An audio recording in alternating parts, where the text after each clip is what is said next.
The goal today is to give just an overview, maybe point out some key points of the reading that you're going to look at about flexibility, mobility, and stability. Flexibility is important, and we look at it in terms of how the joint can move through its normal, what we call range of motion, and it's the full movement at a joint. We have static flexibility. That's where you can hold it at a full range of motion at its full extension. And dynamic range of motion is when you're doing it through movement. So our dynamic flexibility is when we're moving through our day-to-day movement. What makes our joints unique is the type of joint that it is. Joints are different and limited by its structure. We have joints that will move in one plane, and that's typically our hinge joints. So our fingers, our elbow, they typically will move just in one direction. We have other joints that will slide and rotate, and those are ball and socket joints, and that would be our hip and our shoulder, and that gives us so much more mobility. The issue is when we have a lot of mobility, we have less stability. So our shoulders and our hips are more susceptible to injury. And so we have to have good, strong muscles around those joints to help to keep those joints healthy. When our joints become injured or become inflamed, we refer to that as arthritis.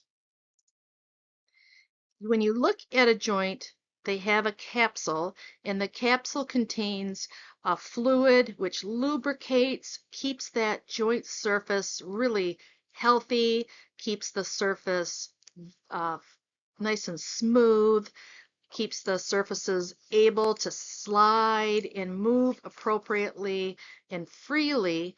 And when the surfaces become rough, uh, don't have that fluid or begin to break down, that's when we have the body's reaction is to protect it, and it actually becomes jagged, loses some of that nice cartilage.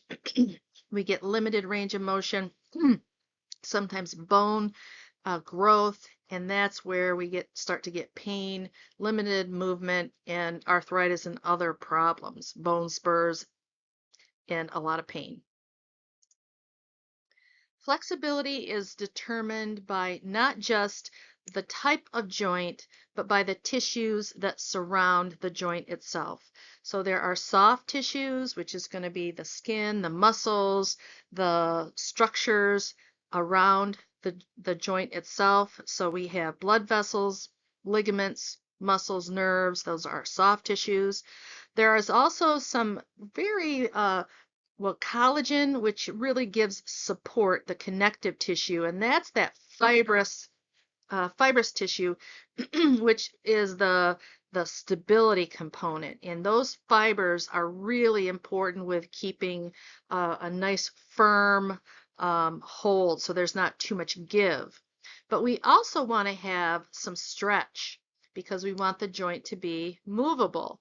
And so there's elastin, and that's almost like a rubber band or stretchable. So there's a relationship between stretchability and connection and structure. And when we have an injury, we lose that ideal flexible structure, elastin relationship. And part of that happens with age and overuse.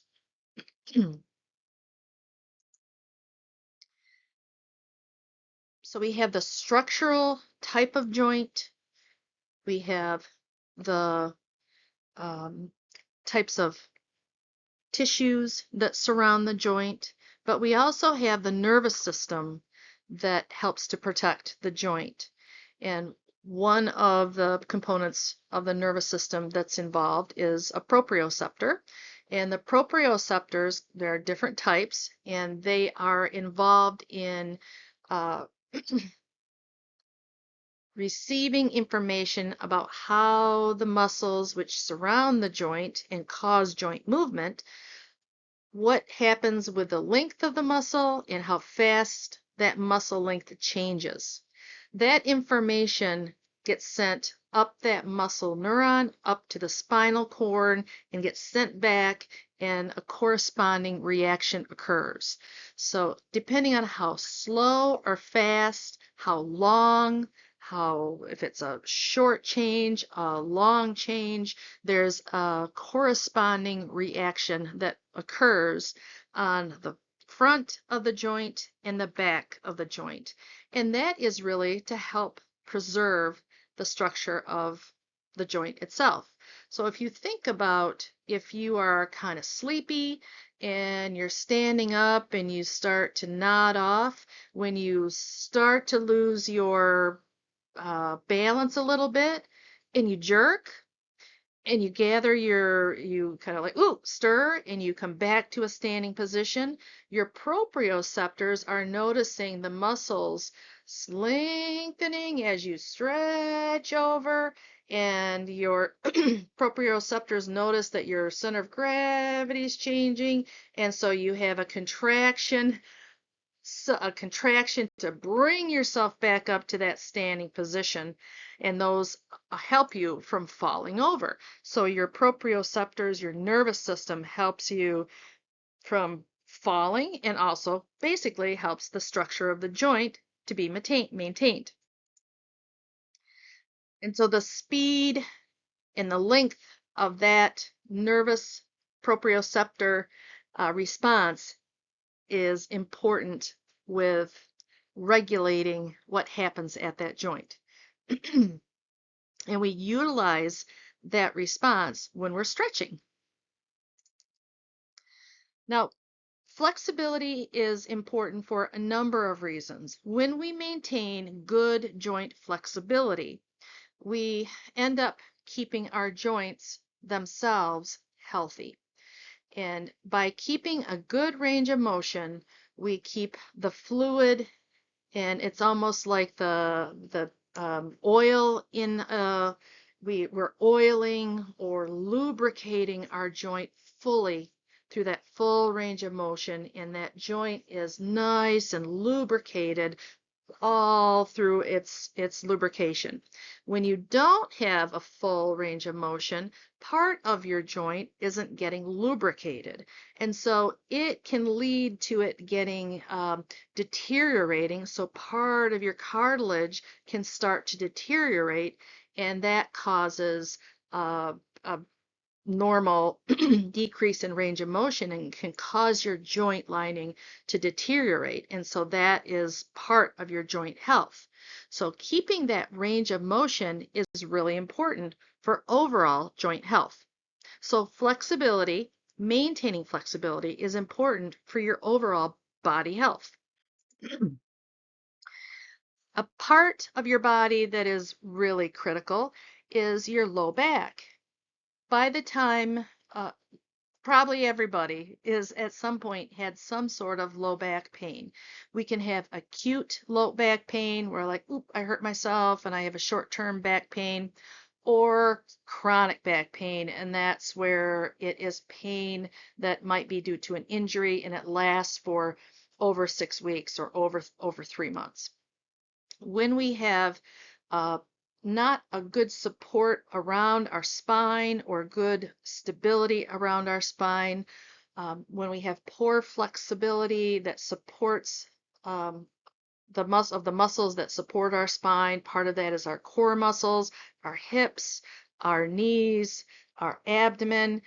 When those muscles are not fully strong in supporting our spine, we could be putting ourselves at a disadvantage, putting ourselves potentially at risk for having low back pain and injury. And so practicing stretching exercises is important for maintaining our back health. Now, there's a little note. Static stretching before high intensity activity can be problematic, and I'll mention that a little bit later. So when to stretch is important. Probably you've noticed that stretch, sometimes you feel a little bit more calm. Stretching can be a form of relaxation. It can make you feel more free and easy. It can be helpful for relieving cramps. It can help with posture. And so there are many reasons for good flexibility besides it's good for your joints. You can determine your flexibility at different joints through a number of assessments. When you read your chapter, at the end of it, there's a laboratory 5.1. You don't have to do it, but if you'd like to do a sit and I have that material in right by my office. I'm happy to give you a little assessment and show you how to do it, and you can see what your low back flexibility is. Hopefully you've had a chance, if you're in an activity class, to go over some stretches, and you can ideally be able to identify what some general stretches are that you can do to and primarily major joints that you can incorporate regularly. So your hips, your low back, your shoulders, your calves, your hamstrings, those large muscle groups that you can maintain some good flexibility. We look at the frequency, intensity, type, and time. And if you can do your stretching 2 to 4 days a week, that's great. Every day is really great, but 2 to 3 days a week is the recommended amount of time. Holding stretches 10 to 30 seconds. To be honest, nobody knows the ideal amount, but this is what research has come up with in terms of recommendations. After aerobic exercise, holding it 10 to 30 seconds, or in between, repeating them a couple times is great. You should not have pain when you stretch. You just feel that slight tension. Hold it and breathe, relax, and then repeat it a couple times. There are a number of stretches that you can do. These are just some examples of large muscle areas of stretches that you can do. Hopefully, if you're in an activity class, you've been given some good examples of some stretches that are specific for the activity that you are performing.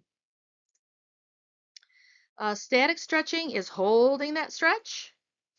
Dynamic stretching is when you're moving through that range of motion in a controlled manner, and that is also a great thing to do, especially if you're doing an activity that has, for instance, like tennis. Ballistic stretching is bouncing, and athletes will sometimes utilize that. You'll see that in swimming but the athletes are always warmed up when they're swinging their arms around before they jump in. So I always worry when somebody says, don't do. There's always a reason or a time when something is appropriate, but we don't just jump in and only do ballistic stretching. Static stretching, dynamic stretching, great. Ballistic stretching has its place, but it is really something that's reserved for specific times. And pitchers will use it, swimmers will use it just right before they do their event. The type of stretching depends on, passive stretching is great. That's when you stretch and hold that position. Active stretching is when it's not as effective, where you stretch the opposite muscle and that ends up when you contract the opposite muscle and that stretches, it's not really effective. Foam rolling has been really popular. It's helpful for self-massage. That is a nice thing, especially post-workout, post-resistance training. Proprioceptor or PNF, that requires a partner, and that uses this reflex component. You might be able to ask your instructor in your activity class to maybe demonstrate that, or if you'd like to, I can do that for you if you'd like to get a hold of me. And once you know what your baseline flexibility is, you can assess yourself and see how you're doing. So there's always ways when you make a program, testing yourself at the beginning and then evaluating yourself after a few weeks is a great way to determine is my program appropriate. So there's a number of stretches and they're easy to find. And in terms of managing low back pain, there's a little bit in your reading. The part of the key is we spend a lot of time in a forward sort of position. So opening up the front of our body by stretching the front of our body is going to be important, strengthening our core muscles and also having good flexible hips, hamstrings, quadriceps are going to be important. So as we look at having good, strong support for our spine, we can look at having good, strong uh, core muscles, but also flexible in terms of our hamstrings and our quadriceps. We have to have a balance. So if we look at, I'm going to jump to the spine a second. So we notice we have this natural curve in our spine. If our pelvis is tipped inappropriately, we can have, and our belly is not is kind of pooched out a little bit, we can tuck our tail under a little bit and have a better alignment with our lower spine, work on our abdominal strength, also having good strength on the side, our lateral, like our side muscles, having good flexible hip flexors.